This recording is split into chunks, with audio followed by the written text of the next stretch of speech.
Good morning po mga ka-blissful. Good morning. How are you? Yes, eto po tayo sa kusina. And yeah, good morning po sa ating lahat and have a blessed day everyone. Magagawa po ako ng pagkain ng aking dog from the kitchen. Iti-train ko po siya kasi probably much better na gawin din yun. And mayroon po akong mga zucchini dito. Ay naku, kailangan ko na pala talaga siyang lutuin. Baka nga hindi na pwede. Kasi nagkaroon na po siya ng parang itim-itim. Oh my gosh. And I have so many things here that I need to eat.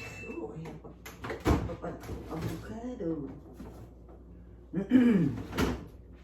Mag-a-avocado po ako ngayon. Okay? Pero bago po ang lahat, igagawa ko muna usin ko ng pagkain. Kasi alas 10 na po yata. Hindi po ako nakagising ng maaga. Kagigising ko lang po ng 9 o'clock. Wala naman po akong pupuntahan at wala naman po akong today is Sunday. Pagka po Sunday, inilalaan ko yung aking araw. Pagka po hindi po dito sa kusina, ay ako po ay nasa nakikinig po ng mga gospel song. Tinuturuan ko po yung sarili ko na maging kalma. Yung maayos lang yung aking pag-iisip. And yeah, magiging maayos ang lahat. Kasi yung kaayusan ng iyong trabaho or your mood is from your within. Your motor, your brain is your motor, right?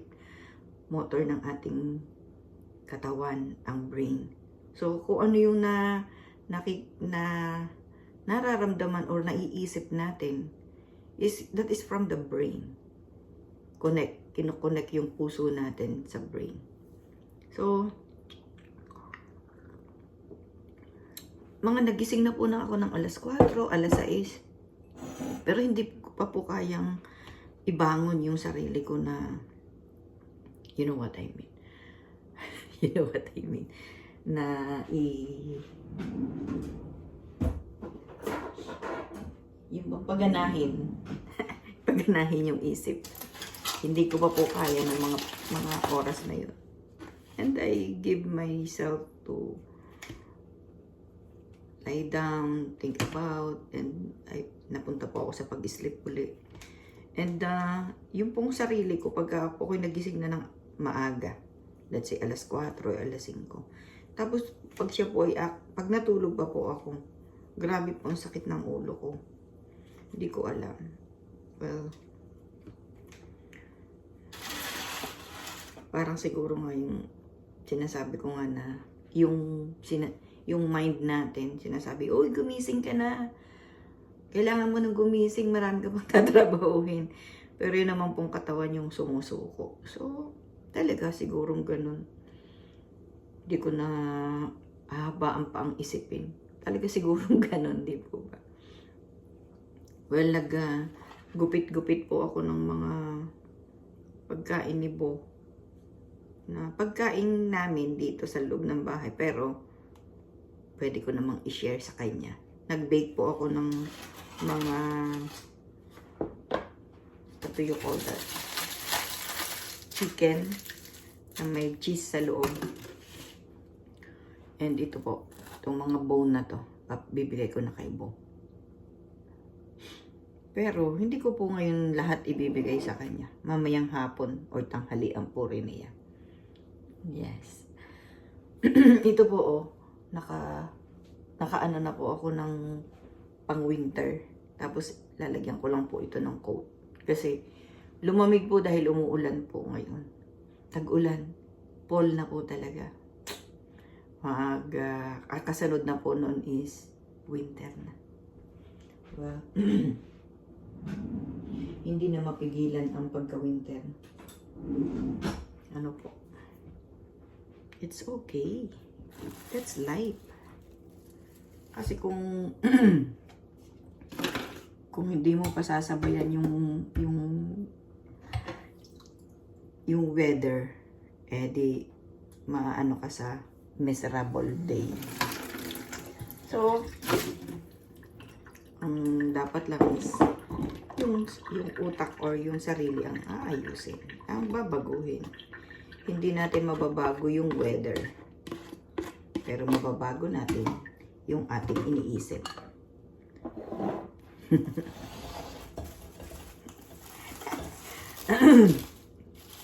Grabe yung voice ko. Hindi ko po mailakas. wala pang lakas. Kailangan pa ng lakas. Yung pong dala kong 2 sakong bigas dito noong July, naku, kakaunti pa po ang nababawas. Well, namigay na po ako. Yun yung kabawasan. Pero hindi ko na ulit nagawang magluto ng white rice. Sabi po nung pinsan ko sa Vancouver, yun daw po yung pinakamagandang bigas na natikman nila. So, nagpabili po ako sa kanila ng 2 sako.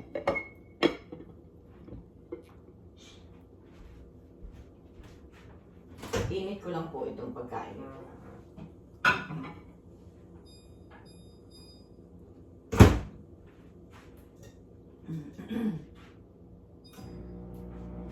Okay.